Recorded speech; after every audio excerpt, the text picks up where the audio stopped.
Fervaal by Vincent d'Indy. A review by Louis Hillenbrand. Fervaal is an opera by French composer Vincent d'Indy, who was born in 1851 and died in 1931.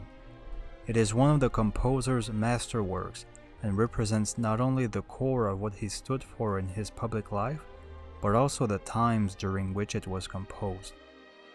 Vincent d'Indy was born in Paris, in an aristocratic family with strong royalist convictions during the final days of the Second French Republic.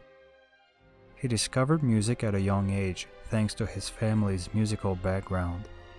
In 1870, as the Franco-Prussian War broke out, he enlisted in the National Guard at age 19, but returned to music as the hostilities ended. Shortly after the war, he became the student of César Franck, who also counted among his pupils Ernest Chausson, Louis Vierne, and Charles Tournemire.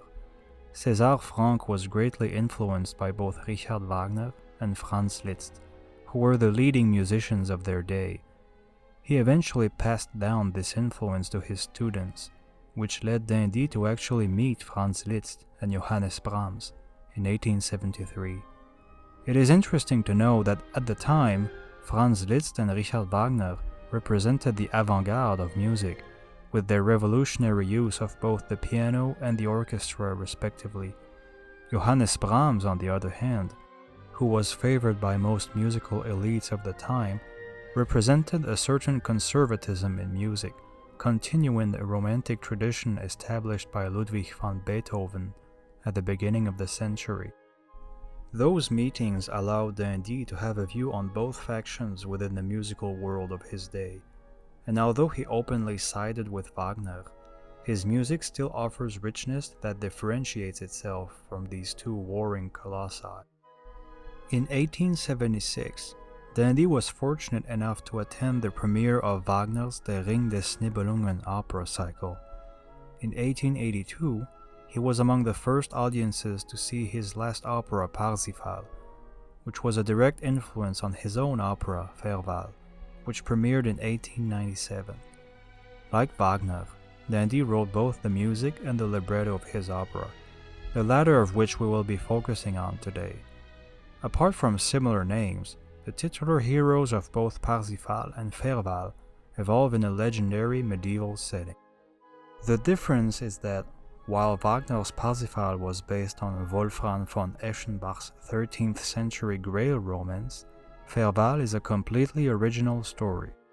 It follows the tale of a fictional Gaulish warrior named Fervaal, who, with the help of his druid mentor Arfagar, is destined to rally the other Gaulish chieftains to his cause against the invading Saracen armies led by Guylaine, who falls in love with a wounded Fervaal in the prologue of the opera.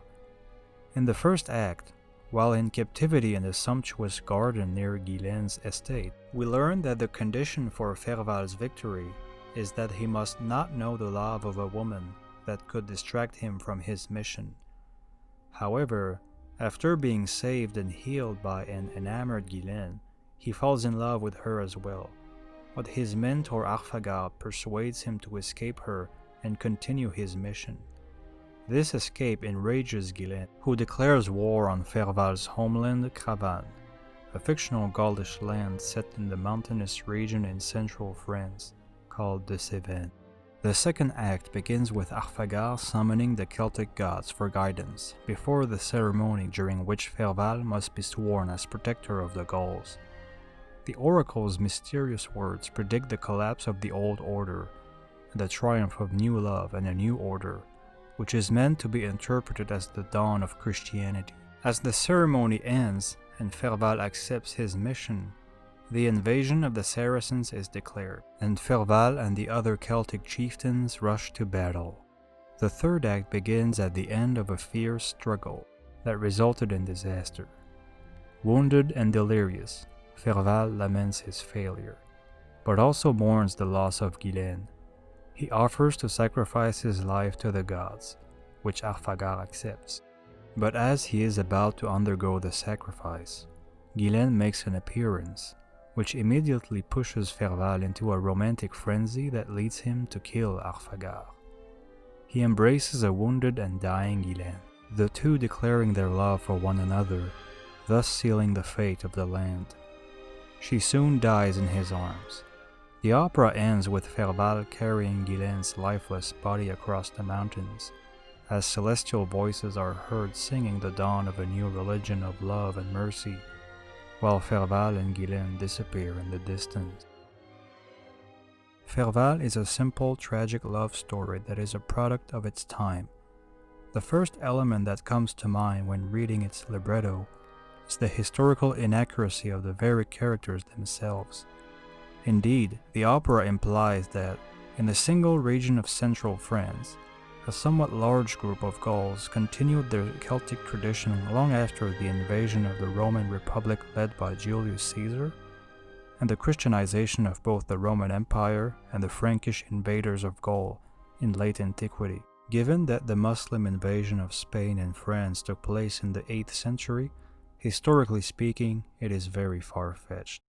A slightly more fitting setting would have been the lesser-known Gaelic Empire, or the part of the Roman Empire comprising Celtic Gaul and Britain that seceded at the end of the 3rd century AD, before being retaken by Emperor Aurelian at the Battle of Chalons in 274 AD. The various pagan religions of the empire were still very much alive and legal at the time, which would have made Fervaal and his Celtic confederation still a bit more probable. It would also have fitted with the theme of a coming new religion, with Christianity being the official religion of Rome the next century. The reason d'Indy chose the time of the Muslim invasions was likely because it was already established as a legendary period in medieval French chanson de geste literature, with works from the Matter of France like the Song of Roland, taking place during the Battle of Rossens-Pass in 778, being part of the Reconquista against the Muslim invaders. Another reason for it is the popular fascination for the Orient in the arts in the late 19th century, which, in the face of prude Victorian morality in the West, was fancifully depicted as a land of both mystery and sensual freedom, qualities embodied by Guylaine herself, that would perhaps have shown less had she been part of a decadent Roman Empire. Historical inaccuracies aside, the opera is still a beautiful story that teaches us a great deal about the late 19th century, especially in France. Romanticism in the arts began in the late 18th and early 19th centuries as an outlet for the artistic expression of emotions. By the late 19th and early 20th centuries, it had evolved in part into an expression of patriotic sentiment towards one's nation. This was especially so following the victory of Prussia over France in 1871 and the subsequent unification of the various German states into a single country and empire, followed by the completion of Richard Wagner's Der Ring des Nibelungen in 1876. This opera cycle was rooted in the German medieval song the Nibelungenlied, itself based on Norse lore. Being an essayist, Wagner was quick to encourage composers of other nations, including France, to compose operas based on national legends, so as to solidify a greater sense of unity in their respective countries. Interest in an ancient Germanic past in Germany could arguably be linked to the Brothers Grimm studies into Indo-European languages, as well as their collection of fairy tales across Germany. In France, it was under Napoleon III that an interest in a shared Gaulish past among the French began to emerge, as the new emperor desired to unify his people under one single ancient narrative, instead of submitting it to the political division of the Second Republic, against which he had revolted in December 1851. After the defeat of the Second French Empire in 1871, France had become a republic again, the Third Republic. At first, the new French Parliament was still largely occupied by monarchists, but as years went on, it quickly became divided in a plethora of political visions reflecting the tendencies of the people, from anarchists to royalists. Despite that, the Third French Republic still attempted to unite the people in a desire for revenge against Germany, following the defeat of 1871. This culminated in the Sacred Union at the outbreak of World War I, a loose propagandist project to unite individuals of the most disparate political beliefs in the fight against Germany. Despite the fact that it was Napoleon III who had popularized interest in France's Gaulish past thanks to archaeological excavations across the country, the theme of the Gaul as the ultimate bastion of nationalist strength continued into the Third Republic. Vincent d'Indy was a convinced royalist and Roman Catholic his life throughout. His desire to use Gaulish characters in his opera clearly wishes to imitate Wagner's attempt at uniting his people and boost French morale. However, one could say that his ideal unity would have been found more under monarchism and Catholicism than republicanism.